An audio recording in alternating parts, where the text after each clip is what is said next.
podcast d'Altaïr par Sabina Berghami. L'interview de Jamel Bali. Bonjour Jamel Bali. Bonjour.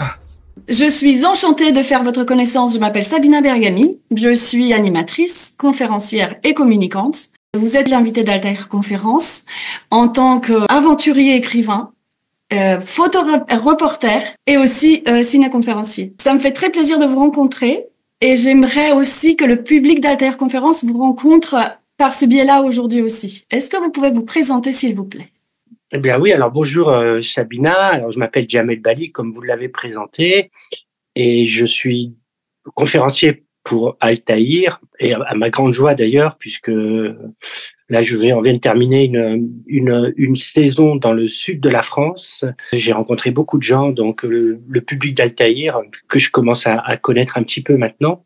Alors pour ce qui est de mes activités, je suis effectivement aventurier, c'est un grand mot. Je suis plus un découvreur. Je pars à la rencontre du monde, de ses habitants. Je traverse des pays. Je me laisse un peu guider par la providence. Pour avoir fait un tour du monde à pied en courant déjà, qui a duré 3 ans, puis une multitude d'autres voyages, j'ai été habitué à rencontrer beaucoup de personnes, à apprendre sur le monde aussi, apprendre sur la culture des habitants de la Terre, leur religion, leur façon de vivre, qu'est-ce qu'ils ont dans leur assiette, comment ils dorment, comment c'est la vie ailleurs que en France où je vis la plupart du temps. J'ai écrit une chronique qui est continue depuis 2008 pour la mairie de Tremblay en France. Ça a été initialement le magazine de la ville, qui est très très bien fait. Tremblay en France est une ville de la région parisienne qui a la particularité d'être située sur les terres de l'aéroport Roissy-Charles de Gaulle, à moins que ce soit l'inverse, à moins que ce soit l'aéroport, je crois que c'est plutôt le cas. L'aéroport est situé sur les terres de Tremblay. Donc justement le slogan de la ville de Tremblay en France, c'est Tremblay, terre d'envol. Et moi, ça me convient parfaitement puisque pour mes chroniques, je prends l'avion. Alors, je sais qu'on va me détester, mais je suis forcé de prendre l'avion puisque je quitte la France environ une dizaine de jours. Et ce que je vais vivre, c'est plutôt à l'étranger plutôt qu'en France. Et je ramène donc des chroniques. J'écris 2 pages pour le magazine, avec photos, bien sûr. Et depuis octobre de cette année, c'est-à-dire octobre 2024, mes chroniques ne paraissent plus qu'en ligne sur le site de la mairie. Mais pour moi, ça ne change absolument rien. C'est le même travail, ce sont les mêmes photos, c'est les mêmes histoires que je raconte, c'est-à-dire la vie des gens. Et côté publication, je suis déjà auteur de 6 livres. Peut-être qu'il y en aura d'autres par la suite, mais pour l'instant, j'ai beaucoup à faire avec ces chroniques qui me prennent beaucoup de temps quand même, puisque c'est continu. Et puis, c'est une activité relativement nouvelle pour moi d'être conférencier chez Altaïr, mais je sens que ça devient assez important puisque il y a déjà des projets, les tournées sont quand même assez régulières. Il y a 3 grosses tournées dans l'année. Donc, ça comble complètement une année entière puisqu'il faut les travailler. Et moi, j'ai la particularité je pense que c'est le cas de beaucoup d'autres, de retravailler chacune de mes interventions. Par exemple, il y a la semaine dernière, j'ai fait plusieurs conférences. Vous voyez, je m'y perds un petit peu entre les chroniques et les conférences pour Altaïr. Je vous suis, oui. Monsieur, alors, pas de problème. J'ai enchaîné une conférence à Mazan, une autre à Fayence le lendemain, et donc et ensuite c'était à Nice, et donc à chaque fois je remets la main à la pâte. Je retravaille un petit peu en fonction des réactions des gens, en fonction des mini défauts ou des petites améliorations que j'ai envie d'apporter pour la conférence du lendemain. Donc voilà, c'est un travail permanent. Ok. Et j'ai envie de vous demander, Jamel, quel est le moteur de vos actions, de votre activité? Qu'est-ce qui fait que vous avez eu envie de partir courir le monde à pied et de continuer ensuite à transmettre ce que vous faites? Qu'est-ce qui vous porte? Et là, d'abord, ces voyages et même ceux que je fais en France en tournée, c'est pour nourrir ma curiosité. Je suis absolument curieux de tout, tous les sujets, tout m'intéresse, toutes les personnes, toutes les façons de vivre, toutes les guerres, toute la géopolitique, toutes les histoires, toute l'archéologie, enfin, tout m'intéresse. Et donc, les voyages apportent justement assez de nourriture à cette boulimie de d'envie de découvrir le monde. Ensuite, initialement, quand j'étais beaucoup plus jeune, je venais de quitter le lycée et c'était l'année de mes 20 ans. Et là, il s'est passé un événement dans ma vie où vraiment les portes du monde se sont ouvertes. C'est de vouloir partir. Alors ça, c'était l'année de mes 20 ans. Je décidais de partir à Shanghai à pied en courant, juste pour aller boire une tasse de thé chez un ami chinois qui venait de m'inviter chez lui. Oui. Donc ça, c'était le milieu des années 80. Donc ça remonte à un paquet d'années.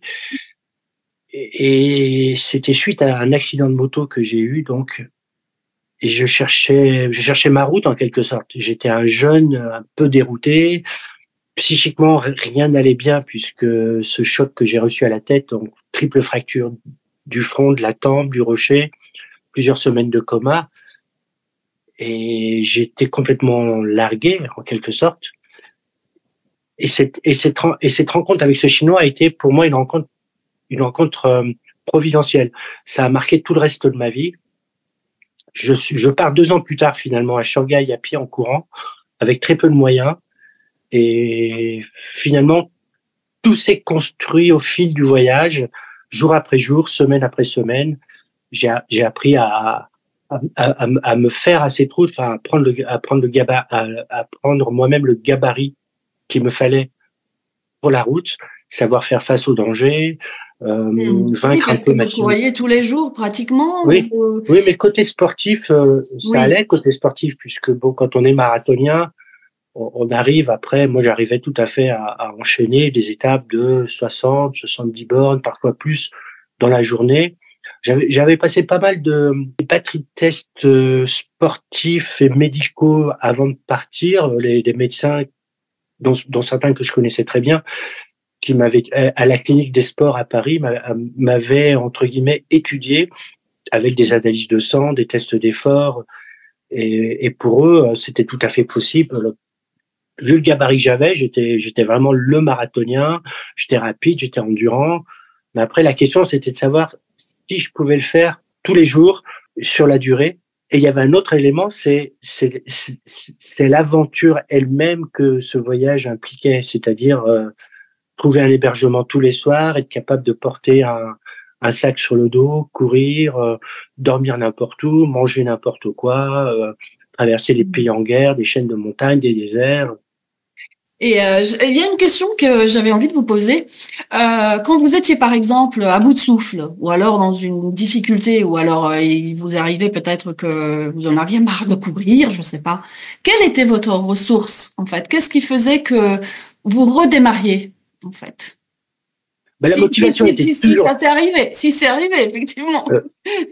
La motivation était toujours la même. Un voyageur, il vit des moments éphémère, et moi je suis un consommateur d'éphémère. Il se passe un truc, une belle rencontre, une mauvaise expérience, ça y est, il faut regarder le lendemain il faut repartir, et la motivation est toujours présente. Il m'est arrivé, je peux pas parler d'abandon, mais m'est arrivé de mettre fin à une étape un jour parce que j'étais vraiment pas motivé. J'avais couru seulement 10 kilomètres, il m'en restait 60 à faire peut-être. Les conditions étaient très mauvaises. Je rencontre un village où je me dis, j'aimerais bien rester là. Et tout simplement, je reste là et je me trouve un petit hôtel où des gens me proposent l'hospitalité. Je reste là et puis je rafraîchis en quelque sorte mon esprit. C'est ça. J'allais dire le système pour parler un petit peu plus moderne, mais non. On a besoin des fois de retrouver autour de nous des ressources. Et pour justement pour cela, qu'est-ce que vous faisiez concrètement? Ben, c'est surtout mental. Des fois, rien Oui, faire. voilà. Des fois, rien. Hmm. Juste ne rien faire. J'ai pas dit faire rien. J'ai dit rien faire. Rien C'est faire. différent. Et ça, c'est un message que vous transmetteriez peut-être à nos jeunes aujourd'hui. Vous croyez que c'est possible aujourd'hui de ne rien faire? Est-ce qu'on arrive encore à ne rien faire et en même temps à être nous-mêmes? Oui, oui. Ben déjà de commencer à déconnecter un petit peu, essayer de ne pas prendre des choses qui nous sont toujours prémâchées. On a plein de croyances. On pense que le monde c'est comme ça et pas autrement.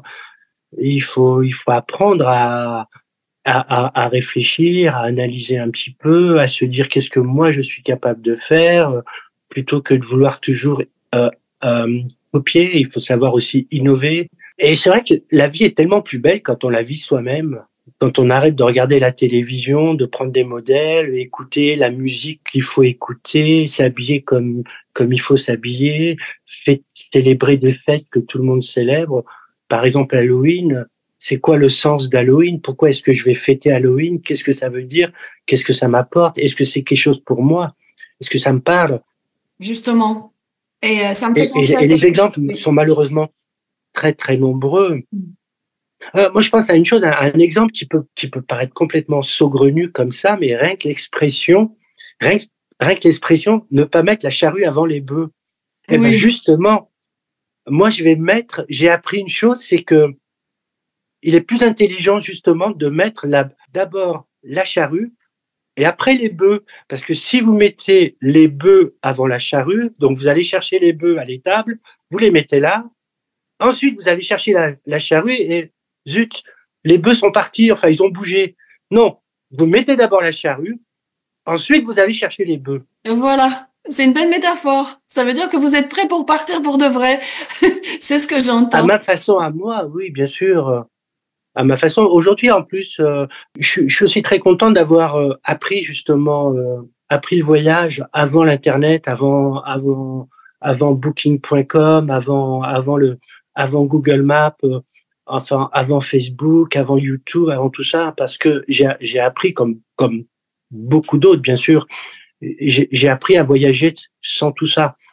J'ai appris, j'ai appris à me débrouiller, quoi. J'ai appris à arriver dans une petite ville et puis trouver un petit hôtel pas trop cher, se débrouiller, demander aux gens, ou pas d'hôtel du tout d'ailleurs, ou pas d'hôtel du tout. Hmm, tout à fait. J'ai appris à préparer un voyage autrement qu'avec des sites internet préexistants, etc.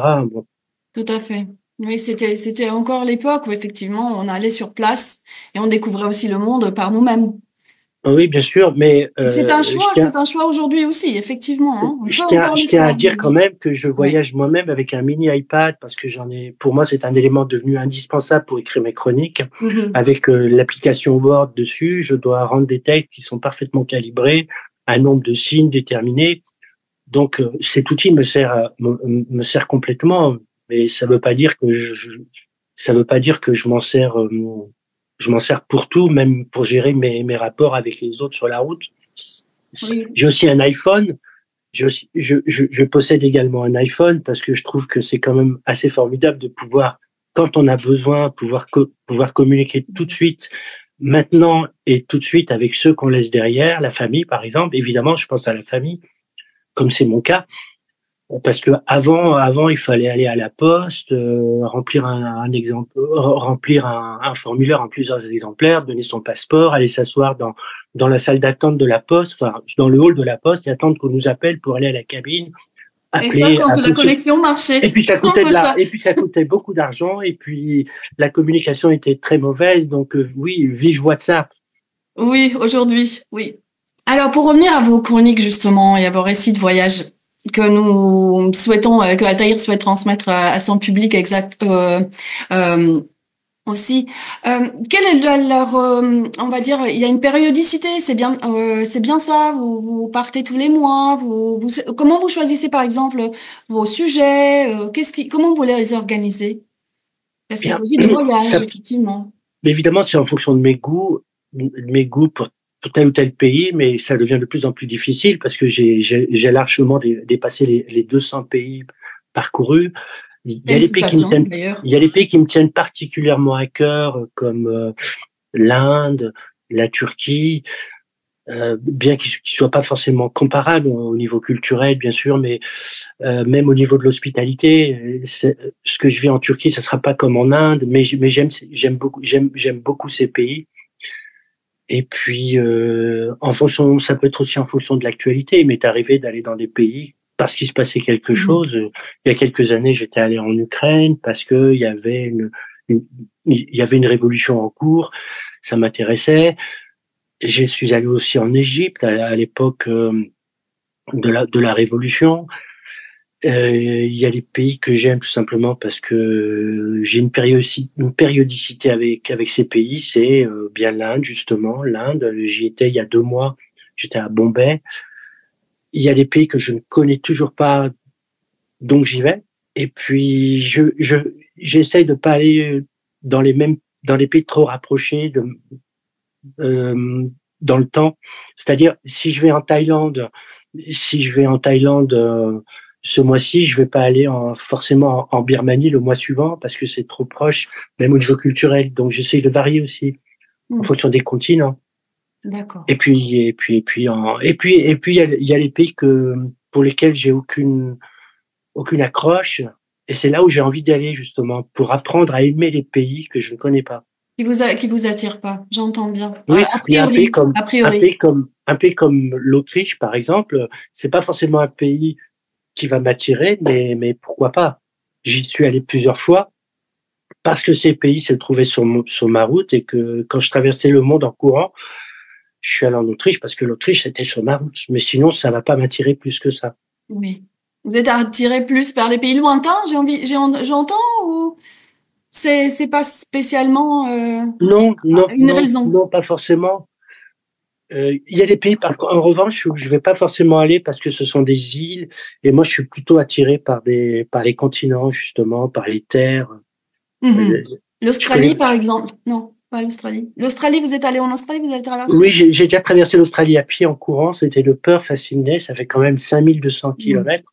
Donc, de la côte ouest à la côte est. Donc, je peux dire que j'ai quand même l'Australie sous les semelles. Et l'Australie est justement le genre de pays où il faut vraiment y consacrer beaucoup de temps. Moi, j'étais resté 6 mois, et l'Australie, qui fait quasiment la taille de l'Europe, méritait une telle durée. Tout à fait, effectivement. J'imagine que pour pouvoir découvrir ces pays-là, il y a besoin de temps, et vous prenez votre temps en courant tous les jours. Découvrir la Russie. Oui. Découvrir la Russie juste par Moscou, c'est pas évident non plus. Et oui, mais alors, aller où en Russie? N'importe quel village de Russie, ce ne sera pas la Russie. Donc, il faudrait y rester quand même un sacré temps, ou alors y retourner plusieurs fois. C'est vrai, tout à fait. Jamel, j'ai envie de conclure notre entretien, justement, et j'ai envie de vous demander quel message auriez-vous à transmettre au public d'Altaïr aujourd'hui? Que chaque pays, malgré les sentiments qu'on peut avoir, ou les appréhensions sur tel ou tel pays, tout pays est vraiment intéressant à découvrir à travers ses habitants.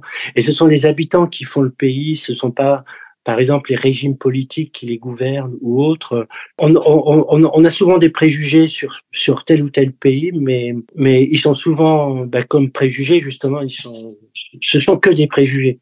Donc, chaque pays mérite d'être découvert à sa propre manière à soi, et ce sont vraiment les habitants du terroir qui font le pays et qui nous laissent très souvent un excellent souvenir. Et puis quand on est aussi public Altaïr, c'est une chance de pouvoir découvrir un pays à travers les yeux de quelqu'un qui est passionné, qui aime le pays, et comme c'est mon cas et les autres conférenciers, on présente un pays parce qu'on l'aime. On va pas présenter un pays qu'on n'aime pas, donc on apportera toujours une très bonne image du pays, malgré ce que on peut en dire dans les médias, par exemple, Tout dans à la fait. C'est presse. l'expérience personnelle. C'est vraiment Oui. la richesse. C'est Et vraiment... puis c'est vraiment la rencontre. C'est Oui. la rencontre, c'est l'hospitalité. On parle de rencontre, on parle d'hospitalité, on parle vraiment du cœur des habitants à travers les rencontres, la nourriture, etc. Merci beaucoup, Jamel, pour Merci. votre présence. Est-ce que vous avez encore quelque chose à ajouter pour finir? Vous avez besoin de dire quelque chose pour finir? Oui, toujours. On a toujours. On est intarissable hein, quand on parcourt la planète. Mais même au niveau personnel, je pense que on a tous en nous des trésors qui sommeillent. On a tous une chose en nous qui nous fait dire on est différent de notre voisin, on a envie de faire ça, on est riche d'une passion et peut-être qu'on ignore jusqu'à présent, mais à nous de découvrir ce qui nous anime vraiment et ce qu'on aime et ce qu'on aimerait faire dans la vie et de le faire et de le réaliser. Hein. Et je pense qu'on est beaucoup plus grand qu'on pense être. Moi-même, quand je suis parti faire mon tour du monde, j'avais plutôt tendance à me sous-estimer et puis finalement, on est capable de faire beaucoup plus qu'on croit. On croit être capable. Merci, Jamel.